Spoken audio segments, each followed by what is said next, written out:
Judayam ko'pchilik Nara Lala Recipe brendingiz judayam zo'r, lekin meni limondan allergiyalarim bor, vitamin C ga allergiyam bor deganlar judayam ko'p bo'ldi.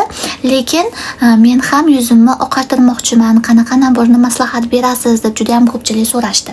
Shuning uchun agar sizni ham limonga allergiyangiz bo'lsa, lekin yuzingizni oqartirmoqchi bo'lsangiz, aynan shu naborni ishlatib ko'rishingizni tavsiya qilaman, chunki bu 99% guruchdan tayyorlangan.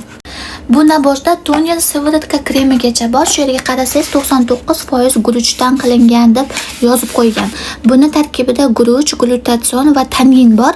Ya'ni guruch yuzimizni oqartirib beradi, glutatsion yuzimizni yosharishida yordam beradi, tanin esa yuzimizdagi kollagen miqdorini oshirishda va poralarni yo'qotishda yordam beradi. Agar kim yuzini oqartirmoqchi bo'lsa, xuddi shu 99% guruchdan tayyorlangan naborni ishlatib ko'rishingizni tavsiya qilaman.